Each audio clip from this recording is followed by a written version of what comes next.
Fala pessoal, tudo bem com vocês? Hoje na nossa aula 17, vamos lá, nós vamos falar sobre a nosso princípio da inércia. Quem está falando aqui com vocês é o professor Gustavo Trierweiler Anselmo Muraski. Vamos lá, gente, vamos falar um pouquinho sobre as leis de Newton.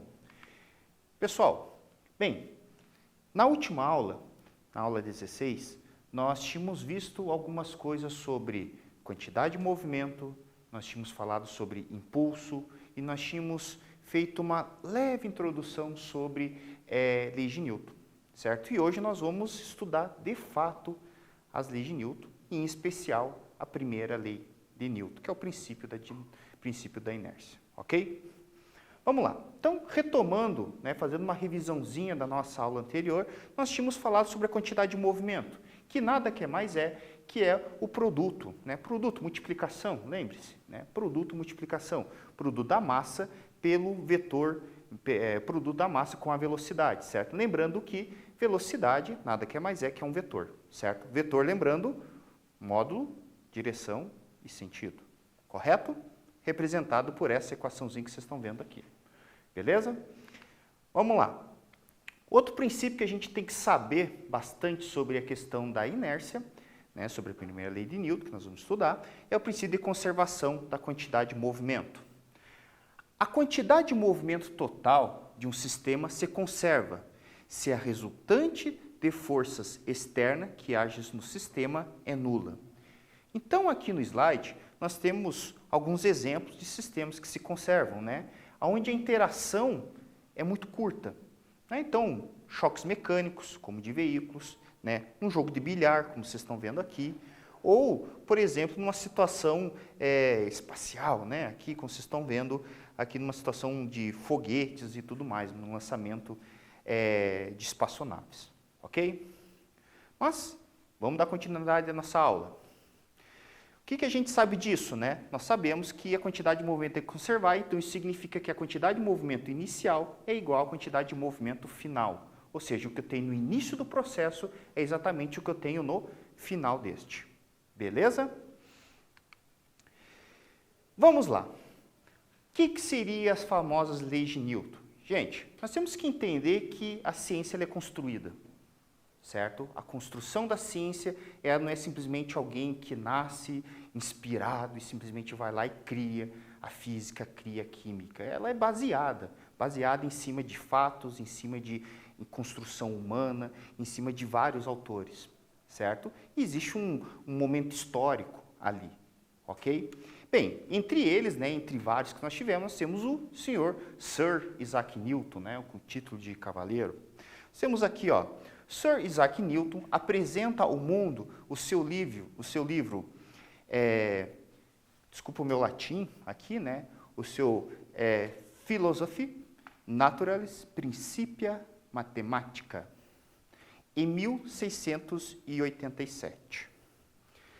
Neste livro, ele fez as leis de Newton foram uma construção de séculos, de muitas pessoas e estudiosos de diferentes áreas, comprovadas por uma célebre frase que ele disse, escrita em uma das cartas escrita pelo próprio Newton, que foi: se enxerguei mais longe, foi porque me apoiei sobre ombros de gigantes. Vejam, ele está falando aqui que ele não criou as ideias do nada. Ele leu. Ele construiu suas ideias em cima de outros conceitos, de outras pessoas. O conceito de força, por exemplo, ele foi sendo construído ao longo de séculos, em cima da própria Igreja Católica, por exemplo, em cima de impérios, como o Império Arábico, certo? Então, o conceito foi sendo construído em cima de vários, e também tinha um certo, digamos assim, um certo interesse, que era a ideia de estudar o movimento, existia a ideia de estudar o movimento para a fim de guerras, para você poder estudar o movimento de projéteis, certo? Então, também existia um interesse da época, certo? Não era simplesmente para ideia de estudar por estudar, Existia um fim para isso, certo?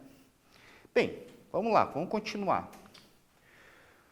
Um dos caras que mais contribuiu para essa ideia de movimento foi o Galileu. E a gente consegue perceber isso em uma das suas cartas, que foi uma das cartas que é chamada de Cartas sobre Manchas Solares, escrita por Galileu, que lhe deu uma ideia sobre o conceito de inércia. Escrita numa dessas cartas em um livro que, inclusive, está lá na escola de vocês, certo? Um livrinho azul, é uma breve história da ciência moderna, volume 2, que está lá na biblioteca. Quando vocês voltarem lá da pandemia, procure lá a página 87, me lembro até agora a página. Está escrito assim: e, portanto, sem obstáculos externos, um corpo pesado numa superfície esférica, concêntrica como a Terra, sai indiferente ao repouso e ao movimento para qualquer parte do horizonte. E ele se manterá naquele estado em que foi colocado, isto é, se colocado em estado de repouso, assim se conservará. E se colocado em movimento para oeste, por exemplo, continuará nesta direção. Vejam, o Galileu já deu uma das primeiras ideias de inércia. Aqui ele está mostrando para vocês uma das condições de estado de equilíbrio do nosso corpo. A ideia de repouso e a ideia de movimento. Veja que ele disse que se um corpo estiver em repouso, assim se conservará. Se um corpo estiver em movimento para o oeste, ele cita um exemplo, continuará nessa direção. Ele já deu uma ideia de movimento, uma ideia de inércia. E o Newton fez o que com isso? Aprofundou esse conceito. Claro, utilizou outros conceitos, utilizou outras ideias, utilizou outras ferramentas, como a própria matemática. Por isso que a matemática é tão utilizada na física. Certo? Vamos lá. Mas vamos falar sobre a questão das leis de Newton, né? A primeira lei de Newton. E eu hoje quero que vocês entendam por que a primeira lei de Newton é a primeira.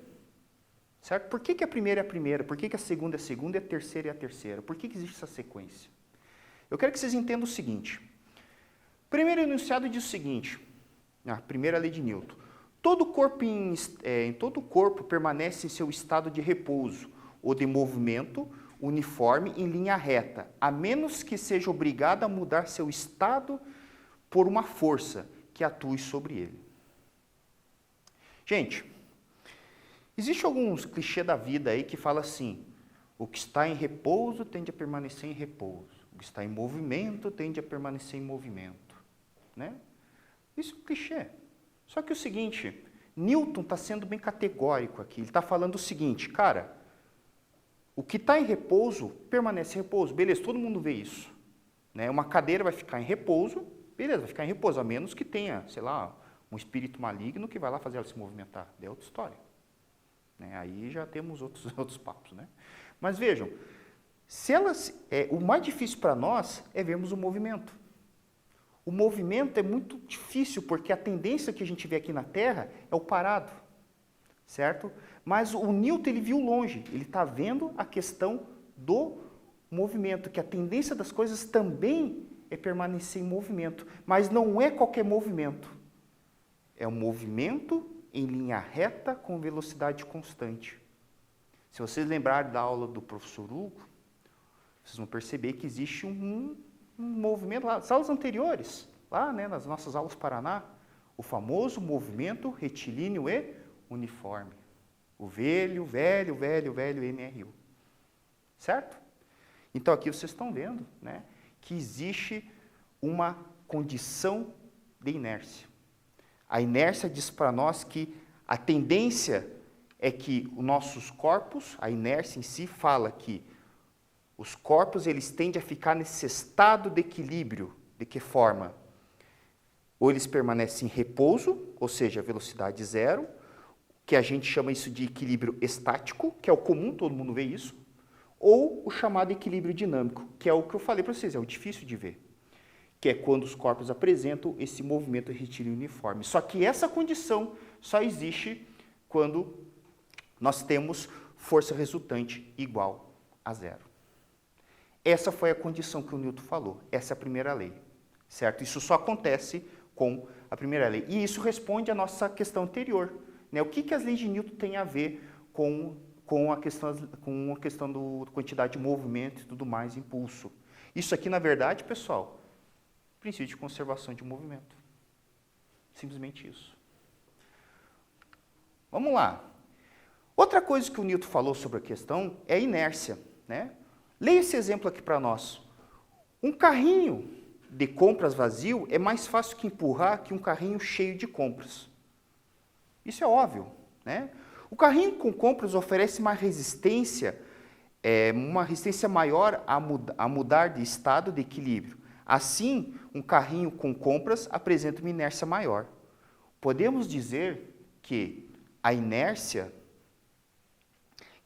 de um corpo está vinculada à sua massa. Na verdade, a massa é uma versão quantizada da inércia. Quantizada melhor, é quantificada da inércia. Então vejam,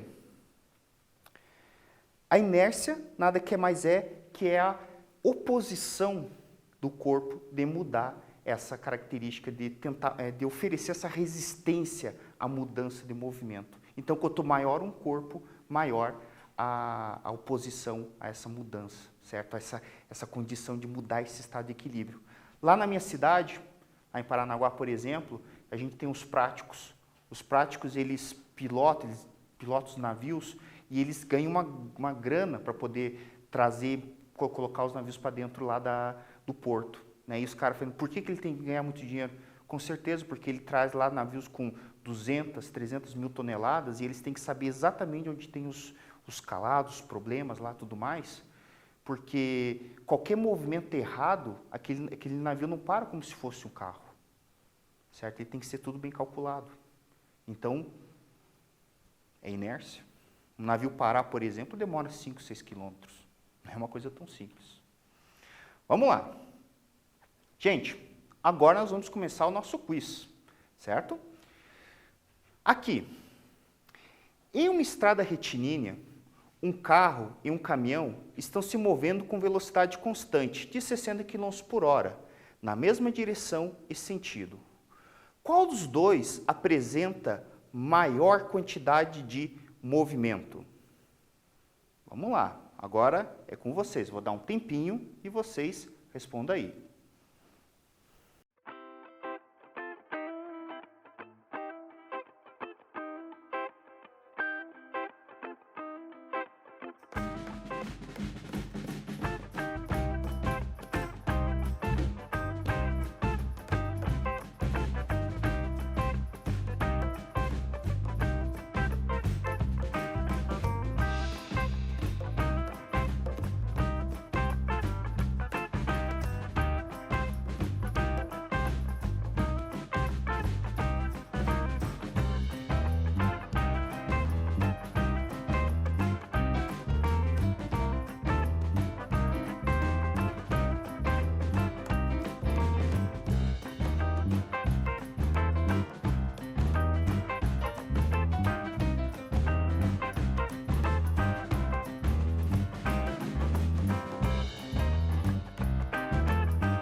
E aí, pessoal, conseguiram acertar a questão? Vejam, qual é o veículo que tem a maior quantidade de movimento? O carro ou o caminhão? Vamos retomar o conteúdo aqui. Vejam, a quantidade de movimento, ela depende da massa e da velocidade, como a gente viu anteriormente, correto? Pessoal, então, analisando aqui, nós percebemos que ambos os veículos eles estão a uma velocidade constante, 60 km por hora. Então, o único fator que influencia a quantidade de movimento é a massa. Então, qual é o cara que tem a maior massa, né? Qual é o veículo que tem a maior massa? É o caminhão. Então, aquele que apresenta a maior quantidade de movimento, obviamente, é o caminhão. Beleza? Tranquilo essa questão? De boas? Então, espero que tenha acertado essa questão aí. Vamos analisar o próximo exercício? Vamos lá. 2. Durante uma aula de física, como essa aqui que a gente está vendo, 3 alunos foram convidados a escrever uma frase sobre o princípio da inércia. Qual delas é coerente com a proposta? A. Se nenhuma força age sobre um corpo, ela obrigatoriamente está em repouso. B. Se um corpo apresenta movimento retilíneo uniforme, a resultante das forças que agem sobre ele é nula. E C. Se um corpo está em repouso, certamente não está sujeito à ação de nenhuma força. E aí? Vou dar um tempinho para vocês e já respondo a questão aí. Até daqui a pouquinho.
E aí, povo?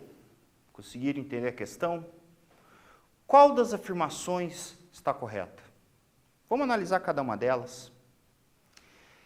Se nenhuma força age sobre um corpo, ela obrigatoriamente está em repouso. Eu vou dar uma dica para vocês. Tem umas palavrinhas aqui que às vezes elas são meio malandro. Palavrinhas do tipo obrigatoriamente, nenhuma, elas são meio malandro. Por quê? Porque elas generalizam, elas impõem. Então, assim, tome cuidado com esse tipo de coisa. Não que sempre estejam assim meio errada, mas tome cuidado. Abra um olho.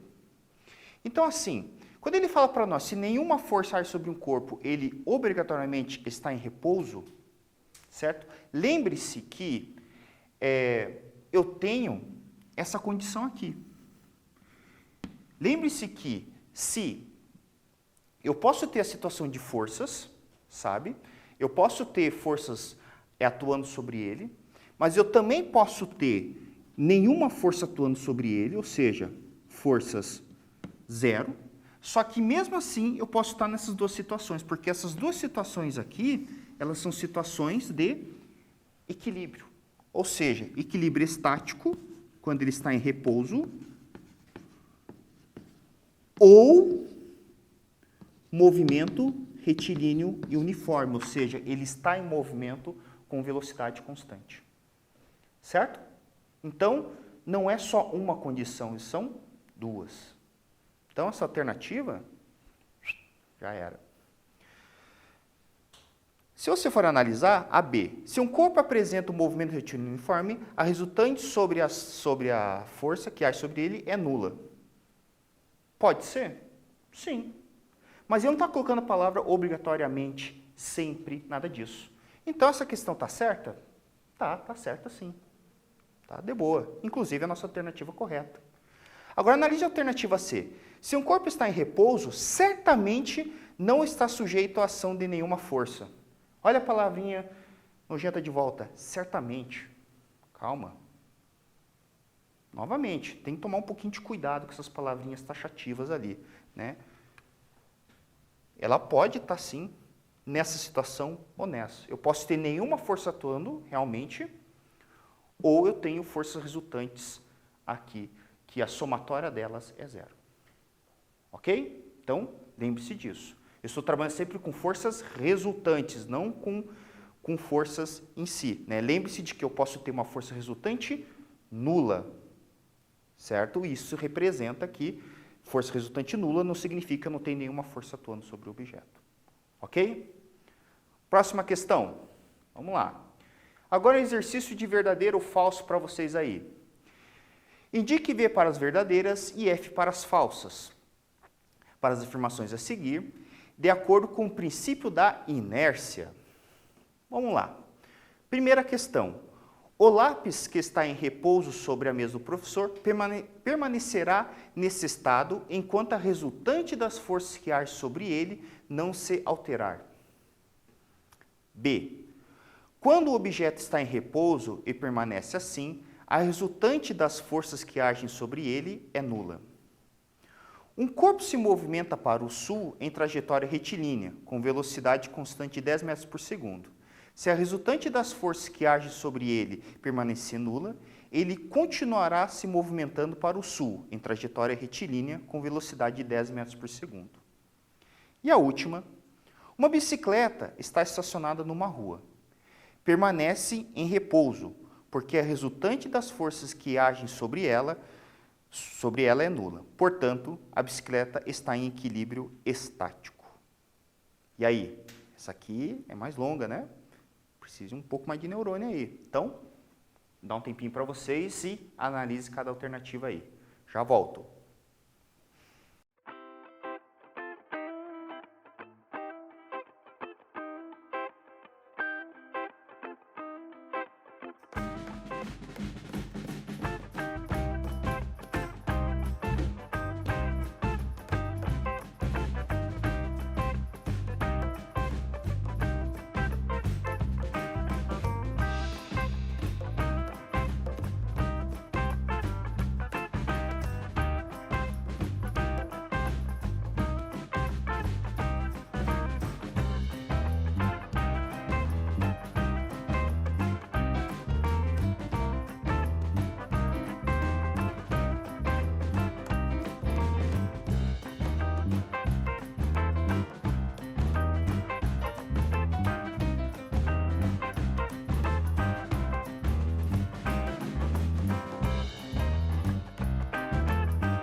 E aí, pessoal, conseguiram? Colocaram a Cook para trabalhar? Então, é muito bom. Vamos lá, gente. Então, aqui, essa questão, verdadeira ou falsa? Verdadeira. O que a gente está trabalhando aqui? Estado, né? Estado de equilíbrio. Não tem nenhuma força atuando sobre o objeto, ele vai permanecer em repouso, certo? Tranquilinho, bem suave, né? Segunda questão, se o objeto está em repouso, permanecer assim, a não ser que ar atua sobre ele. Está tranquilo também, né? Gente, princípio da inércia, mesma questão anterior, está bem de boa. Pessoal, essa questão aqui, né, é uma questão um pouquinho mais numérica e tudo mais. Vejam, verdadeiro ou falso? Ele está falando para nós aqui que esse corpo, no caso, uma bola, né, um carro, seja o que for, ele está se movimentando para o sul com velocidade reta, né, velocidade retilínea e velocidade de 10 metros por segundo. Ele irá manter essa mesma trajetória para essa mesma direção, mesmo sentido com essa mesma velocidade? Sim, princípio da inércia, conservação da quantidade de movimento, questão verdadeira também. E seguindo o padrão, né, a bicicleta está estacionada na rua, né, ela irá permanecer em repouso, né, porque não existe nenhuma força atuando sobre ela, isso significa que ela está em equilíbrio estático? Sim, né? Todas as questões verdadeiras aí, tudo V de vitória, coisa linda, né? Isso aqui é só para a gente poder começar a esquentar os motores aí. Beleza, gente? Espero que tenha acertado, espero que tenham atuado aqui. Vejam que todas essas situações aqui, nós estamos caindo nisso aqui, ó. Equilíbrio estático e equilíbrio dinâmico. Lembre-se, gente, equilíbrio estático. Equilíbrio estático, condição de repouso, certo? Equilíbrio dinâmico é quando você tem velocidade constante, lembre-se, velocidade constante, trajetória retilínea e movimento, certo? Em movimento, retilíneo e uniforme. Não tem mais nenhum outro tipo de movimento. Ah, movimento circular. Não interessa, é movimento retilíneo e uniforme. Acabou. Newton foi bem categórico nisso aí. Beleza? Vamos passar ao próximo exercício? Agora vamos começar a esquentar o negócio aqui. Antigo Cefet, vamos lá. Considere os seguintes estados de movimento. Questão 1, movimento retilíneo uniforme. Questão 2, movimento circular uniforme. Questão 3, item 3, melhor dizendo, movimento circular uniformemente variado. Item 4, movimento retilíneo uniformemente variado. Se a resultante das forças que atuam sobre o corpo é nula, esse corpo pode estar obedecendo à primeira lei de Newton. Quais desses carinhas está obedecendo, ou qual está obedecendo à primeira lei de Newton? Vou dar um tempinho para vocês poderem responder essa questão e até daqui a pouco.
Gente, e aí? Conseguiu responder a questão?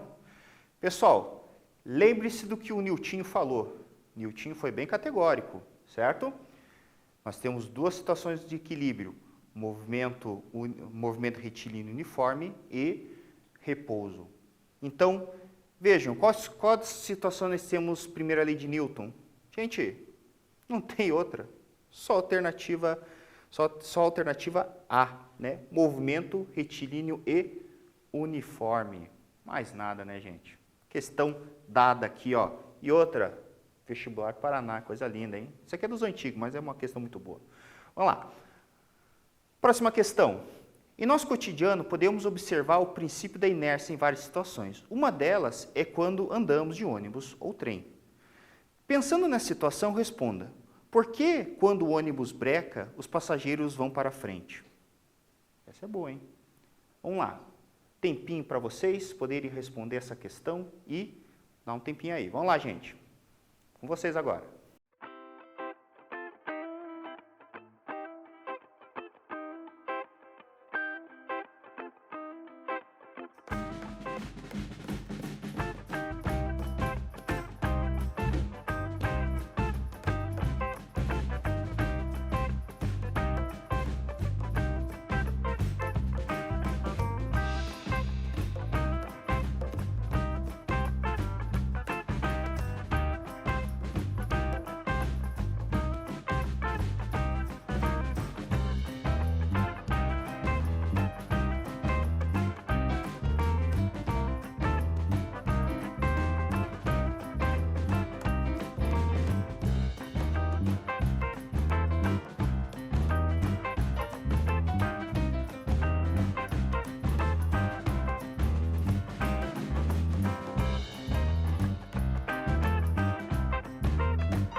Vamos lá, pessoal. Conseguiram responder a questão?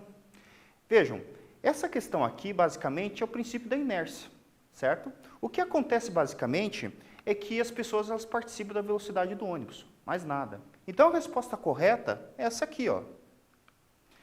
Os passageiros estão com a mesma velocidade do ônibus. Quando o veículo breca, os passageiros eles tendem a permanecer em movimento retilíneo uniforme, ou seja, equilíbrio dinâmico, mais nada, devido à sua inércia. Muito simples, né? Bem tranquilinho. Mas eu quero falar com vocês uma outra situação, agora do trem. Quando o trem entra em movimento acelerado, certo? Ou seja, está mudando a sua velocidade, e uma pessoa no seu interior inclina o corpo para trás, é porque existe uma força puxando essa pessoa? E aí? Respondendo essa pergunta já, a resposta é não. A pessoa ela está em repouso e a tendência é continuar parada e o trem que se move, por causa da inércia da pessoa. A pessoa ela está com o princípio da inércia atuando sobre ela e a tendência dela é permanecer em equilíbrio em uma dessas duas situações aqui. Ok? Então, gente, finalizando a nossa aula por aqui, nós temos o seguinte: qual é o elo, né, entre o princípio da inércia com a quantidade de movimento? Pessoal, a palavra-chave é conservação da quantidade de movimento, certo? O princípio de conservação da quantidade de movimento é o elo que conecta o princípio da inércia com aí. Beleza? Gente, obrigado pela atenção aí e nós estamos finalizando nossa aula aí e obrigado, gente, e lembre-se de fazer os exercícios aí da nossa plataforma. Beleza? Tchau, tchau.